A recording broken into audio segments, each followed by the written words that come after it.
Мандах их сургууль нь жилд 2 удаа ажлын байрны өдөрлөгийг зохион байгуулдаг юм. Мандах их сургууль төгсөгчдөө ажлын байран дээр гаргах, ажил олгогчтой холбох зорилготойгоор энэхүү нээлттэй өдөрлөгийг хийдэг. Энэ жилийн хувьд ажлын байрны нээлттэй өдөрлөгт 55 аж ахуйн нэгж байгууллага оролцож, 3-аас 4-р дамжааны 800 гаруй оюутан суралцагчдад мэдээлэл өглөө.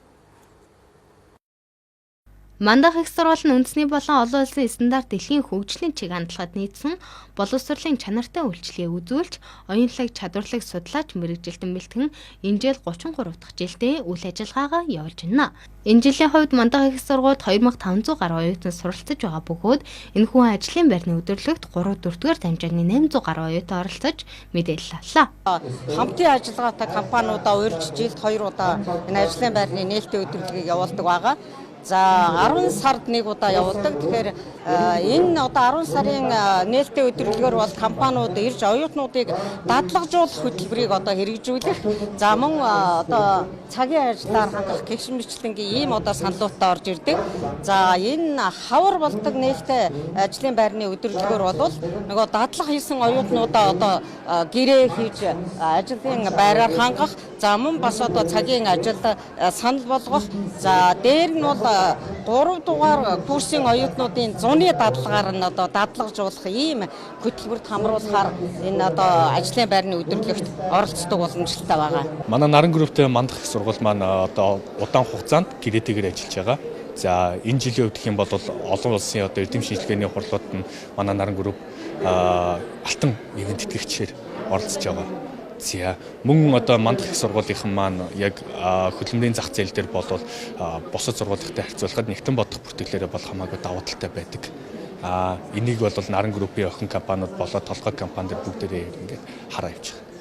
Өдөрлөгийн үеэр ажил олгогчид Мандах их сургуулиас төгссөн боловсон хүчиндээ ажиллахдаа үргэлж таатай байдаг гэдгийг илэрхийлж байсан юм. Эндээс Мандах их сургуулийг хэрсэн боловсон хүчин бэлтгэж ажлын байранд гаргадаг гэдгийг харж байна. Мөн түншлэн энэхүү өдөрлөгт оролцох аж ахуйн нэгж байгууллагын тоо жилээс жилд нэмэгдэж байгаа бөгөөд үнээс Мандах их сургуулийн чанар чансааг талдах боломжтой. Мөн өдөрлөгийн үеэр оюутнуудыг танилцах болон үйлдвэрлэлийн дадлага хийлгэх захиалга өгөх хамтран ажиллах гэрээг байгуулж ирсэн юм а. За миний хувьд гэх юм бол яг өөр байгууллагууд дээр нөгөө дадлага хийжсэн болохоор яг энэ дадлага хийж байгаагүй байгууллагууд байгаа нь бас маш давуу тал байна. Яг мэдгүй байгаа юмнуудаа яг асуугаад яг төгснөөрөө яг ямар давуу талтай яг юу мэдээ сурах хэрэгтэй ингээд яг мэдгүй бүх юмнуудаа асууж байгаа нь бас айгүй давуу талтай. Яг төгсөөд бол сая монлогистикийг аюул сонирхчихсэн тэрэндээ сая бүртгүүлчлээ.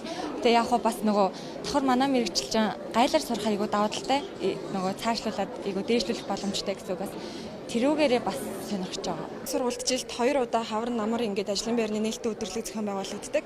Тэгээ энэ өдөрт оюутнууд оролцсноор одоо Монголын томоохон компаниудтай танилцаад өөрсдөө дадлага хийх боломжтой, мөн цаашлаад ажил ч гэсэн хийх боломжтой ажлын байрны нээлттэй болтдог гэсэн үг.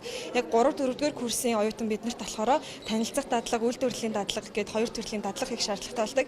Тэнгүүт яг ямар компанид юу хийхээ мэдэхгүй байхын оронд манай сургууль дээр ийм өдөрлөг болж байгаа нь одоо өөрт тохирох таалагдж байгаа компаниа зөв мэрэгчлэрээ сонгоод одоо чанартай зөв дадлага хийх боломж нь олддог.